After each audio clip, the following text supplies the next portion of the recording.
کہ ہم نے کل بات کی عید کا دن کے تعلق سے، ہم یہ بات کی کہ امام راغب الاصفہانی علیہ رحمہ فرماتے ہیں کہ عید کا لفظ ہر اس دن کے لیے استعمال ہوتا ہے جس میں کوئی خوشی حاصل ہو۔ قاضی ثناء اللہ پانی پتی علیہ رحمہ لکھتے ہیں غم کے بعد خوشی ملنے کو عید کہتے ہیں اور خوشی والے دن کو بھی کہتے ہیں۔ تو اس سے یہ بات سمجھ میں آتی ہے کہ عید میلاد النبی کا معنی یہ ہے کہ نبی کی پیدائش کی خوشی، نبی کی پیدائش کی خوشی۔ ہم آگے بات کرتے ہیں، ہم نے یہ بھی بات کی کہ اللہ تعالیٰ جمعہ کو عید کا دن بنایا۔ اگر کوئی یہ کہے کہ سال میں صرف 2 ہی عید کا دن ہے تو وہ غلط ہے، بلکہ ہر مہینے میں 4 ہے۔ اس اعتبار میں سال میں دیکھا جائے تو 48 جمعے ہیں اور 2 عید ہے، تو ٹوٹل اللہ تبارک و تعالیٰ مسلمانوں کو 50 عیدیں پورے سال میں عطا فرمایا۔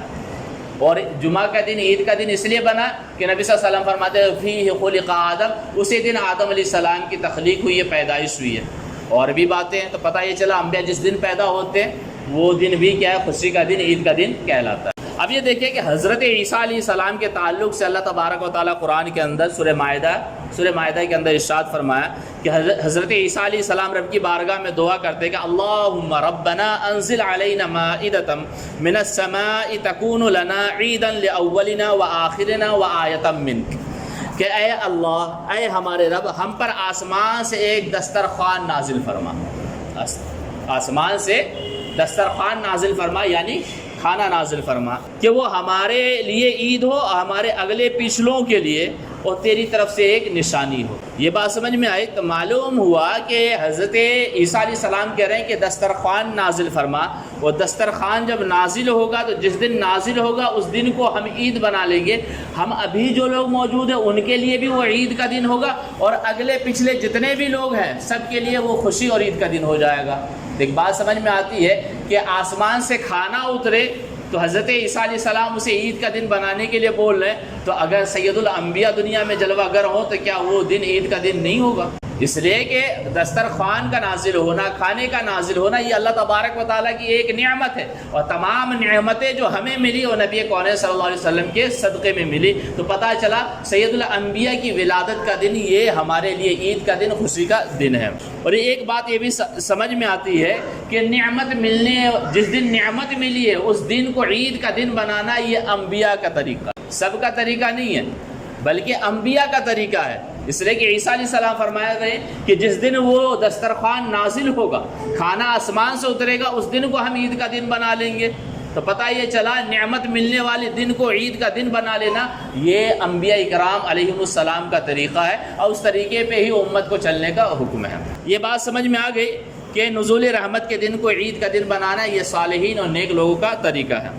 اب آگے ہم بڑھتے ہیں، دیکھتے ہیں کہ قرآن کریم کے اندر انبیاء کی ولادت کا تذکرہ ہے یا نہیں۔ کہیں ایسا تو نہیں ہے کہ انبیاء کی ولادت کا تذکرہ کرنا منع ہے، یا ان کا تذکرہ قرآن کریم کے اندر ہے۔ تو سورہ بقرہ آیت نمبر 30 سے لے کر 39 تک آپ پڑھیں، 30 سے لے کے 39 تک، تو پتہ یہ چلے گا اس میں آدم علیہ السلام کی پیدائش کا تذکرہ ہے۔ پہلی آیت یہ ہے کہ اللہ تبارک و تعالیٰ فرماتا ہے وَإِذْ قَالَ رَبُّكَ لِلْمَلَائِكَةِ إِنِّي جَاعِلٌ فِي الْأَرْضِ خَلِيفَةً، کہ جب آپ کے رب نے فرشتوں سے فرمایا کہ میں زمین پر اپنا خلیفہ بنانے والا ہوں، اور کس کی کون خلیفہ بنتا؟ حضرت آدم علیہ السلام۔ ابھی ان کی تخلیق نہیں ہوئی ہے، اللہ تبارک و تعالیٰ فرشتوں سے فرمایا کہ میں آدم علیہ السلام کو بنانے والا ہوں۔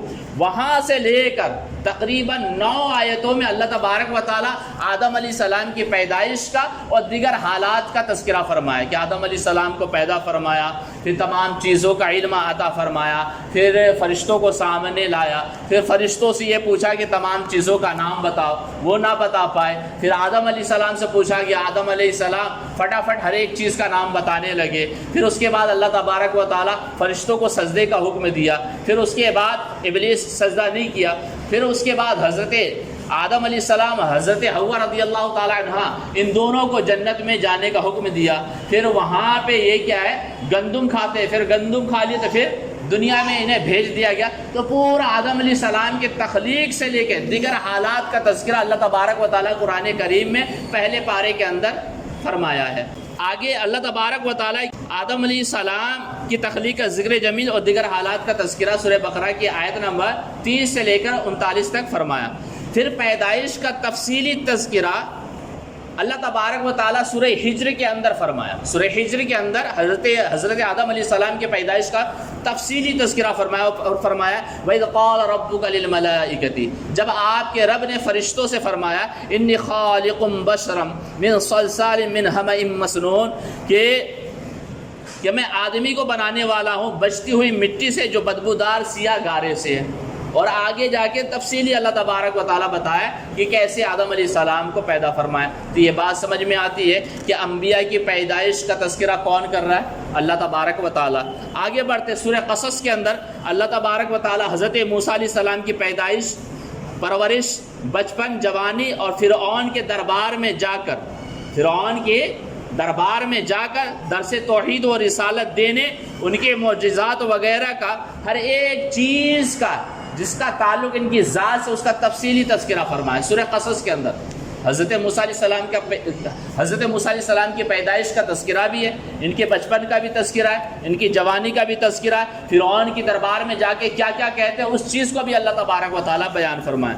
سورہ آل عمران کے اندر اللہ تبارک و تعالیٰ حضرت مریم رضی اللہ تعالیٰ عنہا کی ولادت کے تعلق سے فرمایا وَإِذْ قَالَتِ امْرَأَتُ عِمْرَانَ رَبِّ إِنِّي نَذَرْتُ لَكَ مَا فِي بَطْنِي مُحَرَّرًا فَتَقَبَّلْ مِنِّي إِنَّكَ أَنْتَ السَّمِيعُ الْعَلِيمُ، کہ جب عمران کی بیوی کون ہے؟ حضرت مریم رضی اللہ تعالی عنہا کی والدہ، حضرت مریم رضی اللہ تعالی عنہا کی والدہ، ان کا نام کیا ہے؟ حضرت حنہ رضی اللہ تعالی عنہا۔ کیا نام ہے؟ حنہ رضی اللہ تعالی عنہا۔ کیا ہے کہ اللہ تبارک تعالیٰ فرمایا کہ جب عمران کی بیوی نے عرض کی اے رب میرے، میں تیرے لیے منت مانگتی ہوں، انی نذرت لک، کہ میں تیرے لیے منت مانگتی ہوں کہ جو میرے پیٹ میں ہے خالص تیری خدمت میں ہی رہے، تو مجھ سے قبول کر لے، بے شک تو ہی سنتا اور جانتا ہے۔ حضرت حنہ رضی اللہ تعالیٰ عنہ کی کوئی اولاد پیدا نہیں ہو رہی تھی اور ان کی عمر بہت زیادہ ہو گئی۔ تو ایک دن یہ دیکھتی کیا ہے کہ ایک چڑیا کیا اپنے بچے کو کھانا کھلا رہی ہے۔ جب اسے دیکھتی ہے تو اولاد کے شوق دل کے اندر بیدار ہو جاتے، فوراً رب کی بارگاہ میں دعا کرتی ہے اور یہ کہتی ہے کہ اے اللہ تبارک و تعالیٰ، اگر لڑکا ہوا نا تو میں بیت المقدس کی خدمت کے لیے اسے وقف کر دوں گی۔ نظر کیا مانگتی ہے کہ اگر لڑکا ہوا تو بیت المقدس کی خدمت کے لیے نظر کر دوں گی، اس لیے کہ اس زمانے میں بیت المقدس کی خدمت کے لیے صرف لڑکے ہی ہوا کرتے تھے، لڑکی نہیں ہوتی تھی۔ یہ بات سمجھ میں آ رہی؟ تو اللہ تبارک و تعالیٰ آگے فرمایا کہ وہ نظر تو مان لی، لیکن ان کے شوہر حضرت عمران یہ کہتے ہیں کہ اللہ کی بندی تو نے نظر تو مان لی ہے کہ تیرے پیٹ میں جو ہے وہ لڑکا ہوا تو بیت المقدس کی خدمت کے لیے وقف کر دے گی، لیکن اگر لڑکی ہو گئی تو انہیں خدشہ ہوا، اگر لڑکی ہو گئی تو تجھے کیسے پتا کہ لڑکا ہی ہوگا؟ تو اب ولادت کا دن آیا، تو جب ولادت ہوئی تو وہ کہتی ہے فلما وضعتها قالت ربی انی وضعتها انثى، اور جب وہ جنی تو بولی یہ کہ اے اللہ میرے، میں نے لڑکی کو جنا ہے۔ ان کی منت یہ ہے کہ لڑکا پیدا ہوگا تو وقف کر دوں گی، اور جب یہ جنی تو لڑکی جنی تو یہ کہے کہ اے اللہ میں تو لڑکی جنی ہوں، اب کیا کروں؟ تو اللہ تبارک و تعالیٰ فرمائے واللہ اعلم بما وضعت، وہ اللہ خوب جانتا ہے کہ اس نے کیا جنا ہے۔ ولیس الذکر کالانثی، اور اس لڑکے اور جو اس نے لڑکا مانگا تھا اس لڑکی سا نہیں ہے۔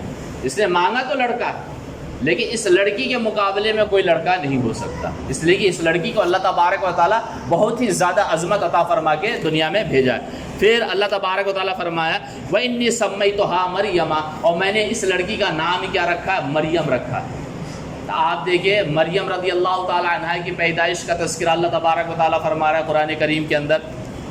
پھر اللہ تبارک و تعالیٰ سورہ مریم میں حضرت یحییٰ علیہ السلام، حضرت عیسیٰ علیہ السلام کی ولادت کا تفصیلی تذکرہ فرمایا، ڈیٹیل کے ساتھ ان کا تذکرہ فرمایا۔ ان کی پیدائش کے تذکرے پر ہی بس نہیں فرمایا، بلکہ حضرت یحییٰ علیہ السلام کے تعلق سے فرمایا وَسَلَامٌ عَلَيْهِ يَوْمَ وُلِدَ وَيَوْمَ يَمُوتُ وَيَوْمَ يُبْعَثُ حَيًّا، کہ اور سلامتی ہو اس دن پر جس دن حضرت یحییٰ علیہ السلام پیدا کیے گئے، اور جس دن وہ وفات پائیں گے، اور جس دن وہ زندہ اٹھائے جائیں گے۔ یعنی تذکرہ تو کیا، پھر ساتھ میں اس دن پر سلامتی بھی اللہ تبارک و تعالیٰ بھیجا۔ پھر اس کے بعد حضرت عیسیٰ علیہ السلام کا قول نقل فرمایا اسی سورہ مریم کے اندر، آیت نمبر 22 ہے کہ وَالسَّلَامُ عَلَيَّ يَوْمَ وُلِدتُّ وَيَوْمَ أَمُوتُ وَيَوْمَ أُبْعَثُ حَيًّا، اور سلامتی ہو مجھ پر جس دن میں پیدا ہوا اور جس دن میں مروں گا اور جس دن میں زندہ اٹھایا جاؤں گا۔ اللہ تبارک و تعالیٰ انبیاء علیہ السلام کی ولادت کا تذکرہ فرما رہا ہے۔ پھر لطف کی بات تو یہ ہے کہ یہ جو آیتیں میں آپ کے سامنے بیان کیا یہ منسوخ نہیں ہے، ان کی تلاوت بھی منسوخ نہیں ہے، ان کا حکم بھی منسوخ نہیں ہے۔ منسوخ کہتے ہیں کہ ایک حکم آیا تھا پھر اسے بدل دیا گیا۔ قرآن میں کچھ آیتیں یہ ہے کہ ان کی تلاوت باقی ہے لیکن ان کا حکم ختم کر دیا گیا، اور کچھ آیتیں یہ ہے کہ ان کی کیا ہے، تلاوت بھی منسوخ ہے، حکم بھی منسوخ ہے۔ تو مزے کی بات یہ ہے کہ جو جن چیزوں کو میں بیان کیا فی الوقت، ان آیتوں کو، وہ آیتیں نہ تو قرآن میں ابھی منسوخ ہیں، نہ ہی تو ان کی تلاوت منسوخ ہے، نہ تو وہ ان کا حکم منسوخ ہے، اور آج تک حضرت یحییٰ و عیسیٰ علیہ السلام کی پیدائش کے دن پر سلامتی ہی سلامتی ہے۔ تو پھر اگر حضرت یحییٰ علیہ السلام، حضرت عیسیٰ علیہ السلام کی پیدائش کے دن پر اللہ تبارک و تعالیٰ سلامتی نازل فرماتا ہے، تو سوچے سید الانبیاء علیہ السلام نبی کونین صلی اللہ علیہ وسلم کی پیدائش کے دن پہ کیا سلامتی نازل نہیں فرمایا؟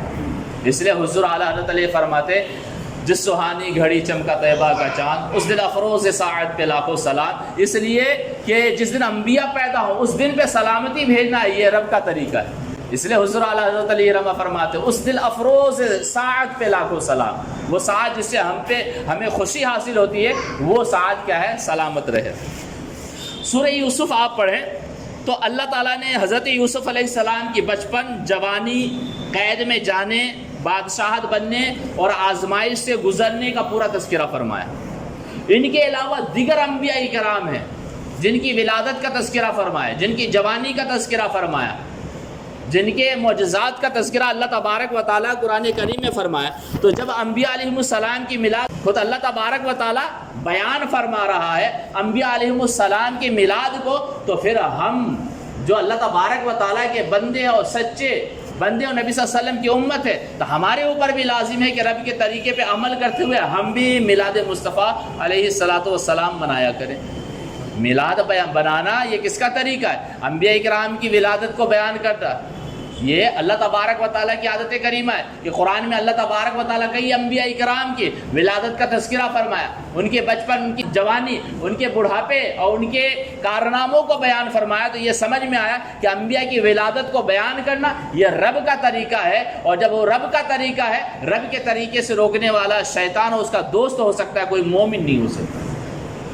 تو پتہ یہ چلا کہ نبی کریم صلی اللہ علیہ وسلم کے میلاد سے روکنے والا وہ اللہ تبارک و تعالیٰ کے راستے پہ چلنے سے روکنے والا ہے، اس لیے کہ اللہ تبارک و تعالیٰ کی عادت ہے کہ وہ انبیاء کرام کی میلاد کو بیان کرتا ہے۔ تو ہم بھی کیا کرتے ہیں؟ نبی صلی اللہ علیہ وسلم کی ولادت، وقت ولادت کو، اور کیا ہے مکان ولادت کو، نبی صلی اللہ علیہ وسلم کے بچپنے کو، ان کی جوانی کو، اعلان نبوت کو، ان کے کارنامے معجزے کو بیان کرتے ہیں، اور یہی چیزیں کہ اللہ تبارک و تعالیٰ دیگر انبیاء کے قرآن میں بیان فرمایا ہے۔ تو اگر اللہ تبارک و تعالیٰ بیان کیا ہے تو ہم بھی بیان کر لیں اپنے نبی کونین صلی اللہ علیہ وسلم کی، جس میں برائی کیا ہے؟